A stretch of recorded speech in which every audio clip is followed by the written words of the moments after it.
বঙ্গকন্যা দুর্গাপুর নিবাসী ডক্টর পারমী গোস্বামী আবারও বাংলার নাম উজ্জ্বল করলেন। সম্মানিত হলেন ফর এভার স্টার মিসেস ইউনিভার্সের সম্মানে। সম্মানিত হলেন জয়পুরে। কলকাতা বিমানবন্দরে তিনি জানান যে গত 6 মাস ধরে এই প্রতিযোগিতাটি চলছে অনলাইনের মাধ্যমে।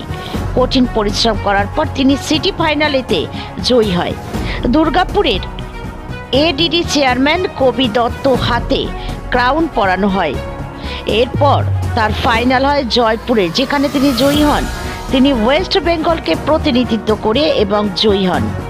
তার জীবনের অনেক বড় সফলতা অর্জন করেন তিনি এবং সবাইকে এটাই বার্তা দিতে চান যে কর্ম করে যাও, দেখবে তোমার লক্ষ্যে তুমি ঠিক পৌঁছে যাবে। আমার সোনার বাংলা, আমি তোমায় ভালোবাসি। দমদম এয়ারপোর্টে তিনি সাংবাদিকদের মুখোমুখি হয়ে কি জানালেন চলুন শুনে নেওয়া যাক। Bureau report, news 24 Bangla live. খুব ভালো অভিজ্ঞতা। গত 6 মাস ধরে আমার লড়াই চলছিল। প্রথমে সিটি উইনার হই দুর্গাপুরে। সেখানে আমার যিনি এডিটিভ চেয়ারম্যান কবি দত্ত, উনি ভোটার রিসেপশনটাই আমার করেন।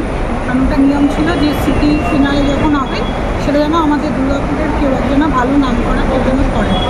তো সেটা আমার কবি দত্ত উনি করেছেন। আর এখন জিতে তো খুবই আনন্দ হচ্ছে। কতগুলো রাজ্য থেকে পার্টিসিপেট করেছিল ওখানে? ওখানে প্রায় 70 ছিল।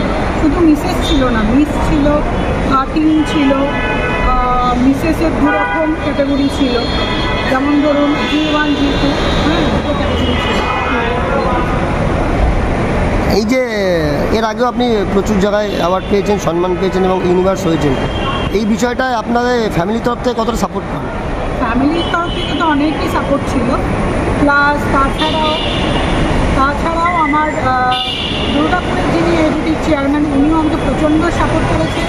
প্লাস আমাদের বর্তমানে যিনি সভাপতি নরেন্দ্র চক্রবর্তী, উনি আমার কাকু হন, উনিও আমাকে অনেক সাপোর্ট করেছেন। প্লাস আমার হাজব্যান্ডও করেছেন, আমার বাবা, আমার বাচ্চা সবাই কাছে।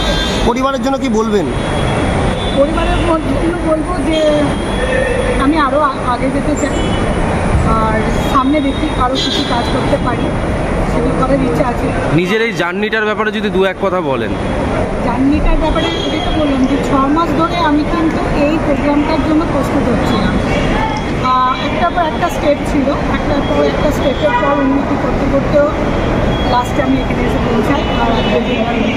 আর এখনকার দিনে যারা মেয়েরা রয়েছে তাদের জন্য কি বলবেন?